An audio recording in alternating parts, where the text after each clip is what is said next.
Hey guys, it's Cheyenne and welcome to my channel.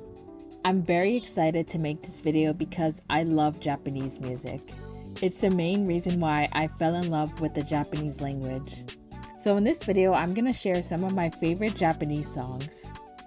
So let's start with J-pop. First of all, Perfume is my all-time favorite J-pop group. They have so many bops like Laser Beam, Spring of Life, Ne, but my favorite song from them is Natsuru ni Koshite, or Love Me Naturally. It's a pretty old song, but it's a classic. Another J-pop classic is none other than Pon Pon Pon by Kyaru Pyamu Pyamu. I found this song when I was 12 and I still love this song to this day. It's such a bop. So another song that I found fairly recently is Plastic Love by Maria Takeuchi. I'm sure a lot of you are familiar with this song and it's really great. Another song that I wish I knew years ago is called Rhythm by Yue. It's a Japanese 90s song and it's so good. It reminds me of TLC's Waterfall. Another great song that I'm sure y'all already know is Shinu no ga ii wa by Fujikaze. I only found this song recently last year and I wish I knew about it sooner.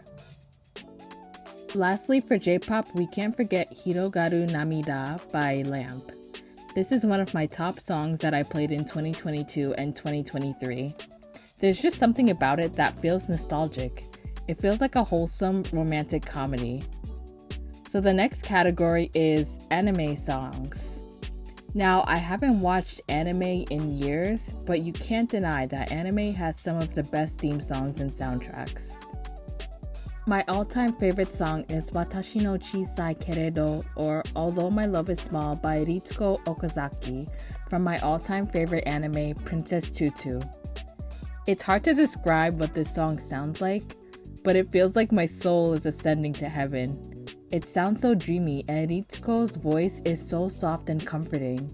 I always tear up when I hear this song and I really love it so much. Another one of my favorite songs is Try Unite by Megumi Nakajima. I loved this song ever since I was in middle school and it's still one of my favorite songs of all time. It's the opening from the anime Rinne no Lagrange. I've never watched it, but I really love the opening theme. Next is an underrated song from an anime called Moonphase. It's called Kanashi Yokon and it plays at the end of every episode. This song also has a very dreamy vibe and sounds like a lullaby. Okay, so now we're going from bops to bangers. This song is called Namae no Nai Kaibutsu, or A Monster Without a Name by Egoist. This song is one of the endings for the anime called Psycho-Pass. The lyrics of these songs are so well written and it makes me love the song even more. Another banger is called The Everlasting Guilty Crown, which is also by Egoist, and it's from the anime called Guilty Crown. Unfortunately, I never watched this anime, but I heard it's very popular. The production of this song is amazing, and I love the singer's voice. I have to mention a song that's sadly not on Spotify, which is from Clannad. It's called Megmel, and it's the first opening theme song from the anime. If you're a true anime fan, you will know this show. It's very emotional, but it's so well written. Alright, so on to my favorite subgenre, which could be its own genre to be honest, is Vocaloid. Let me tell you something. If you know me, especially younger me, I was a die-hard Vocaloid fan. I have over 600 songs on my iPod Touch, and I spent over 4 years listening to my favorite Vocaloid songs. There's honestly too many to count, but some of my favorite songs mentioned here actually managed to make it on Spotify. One of my all-time fave Vocaloid songs is Migi Kara no Cho, or Butterfly on Your Right Shoulder. Listen, this song is a bop and one of the best Vocaloid songs of all time. I rarely listen to Vocaloid these days, but I still listen to this song because it aged so well in my opinion. Okay, so moving on to my two fave songs by the same producer named Michi M is Viva Happy and Freely Tomorrow. The way this producer makes Hatsune Miku sound so realistic is god tier level producing. The song Viva Happy is so cute and it lifts your spirits and makes you want to dance. So does the song Feel You Tomorrow. It sounds like a J-pop song. Another really cute song that will make your day is Dreaming Choo Choo by Iman. I know the title sounds kind of silly, but it's just a fun song. There's another song called We Are Pop Candy, and it has the same vibe of Dreaming Choo Choo.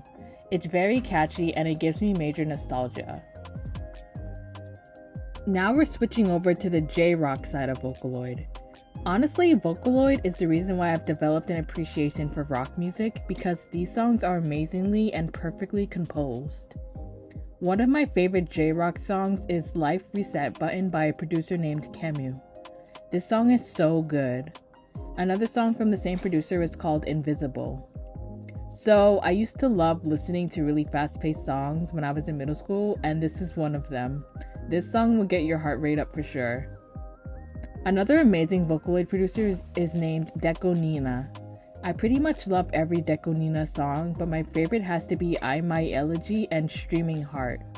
The lyrics are really profound and meaningful, which makes the songs even better. Lastly, to keep this list of rock music short, I could list so many songs, but one of them is Setsuna Trip by a producer named Last Note. This producer is responsible for the anime Mikagura's School Suite. You should really check out their work. I can't finish this Vocaloid list without mentioning a classic, which is called Meltdown by Iroha. This song is very catchy, but has a pretty dark and sad undertone. You should really look up the lyrics because it's written very well.